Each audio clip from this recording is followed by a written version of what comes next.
নমস্কার, আমি সিঞ্জিনী। এই সময়ের বাছাই করা খবর নিয়ে আপনারা দেখছেন হেডলাইন্স কলকাতা।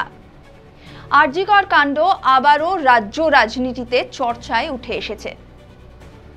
আরজিকরে এখনো পর্যন্ত শুরু থেকে এখনো পর্যন্ত বিভিন্ন পক্ষের মতামত কিন্তু সামনে এসেছে, কিন্তু এখনো পর্যন্ত সামনে আসেনি মূল অভিযুক্ত এবং দোষী সঞ্জয় রায়ের বক্তব্য। সম্প্রতি সেই বক্তব্যই সামনে আসলো, আর তা বিস্ফোরক।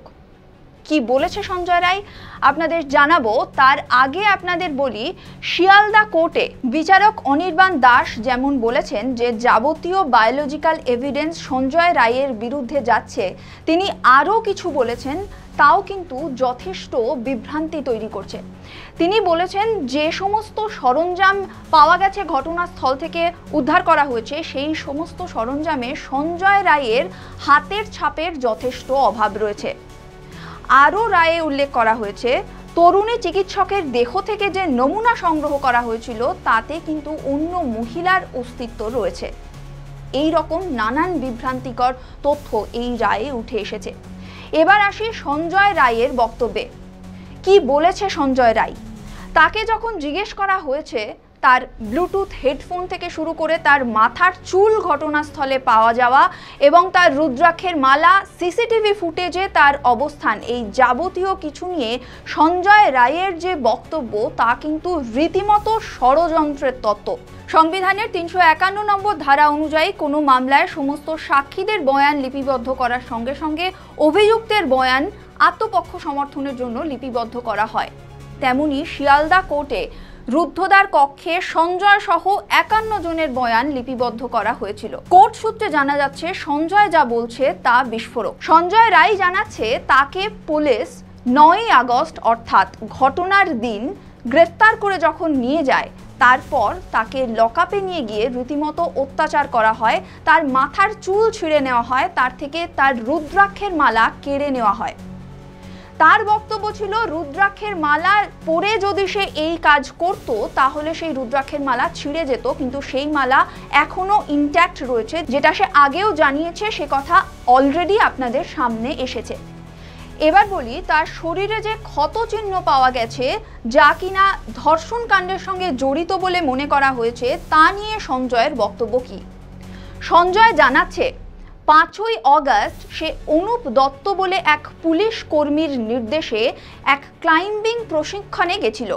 সেই প্রশিক্ষণে তার হাতে পায়ের বিভিন্ন জায়গায় চোট লাগে, পরে এই চোটকেই ধর্ষণজনিত ক্ষতস্থান বলে চিহ্নিত করা হয়েছে। সঞ্জয় রায় আরও জানিয়েছে সিসিটিভি ফুটেজে তার অস্তিত্বের কথা। সে বলছে পুলিশের ওয়েলফেয়ার কমিটির সদস্য অনুপ দত্তের পরামর্শে সে গিয়েছিল এমার্জেন্সি ভবনের ৩ তলা এবং ৪ তলায় কোনো একজন রোগীর খোঁজ করতে।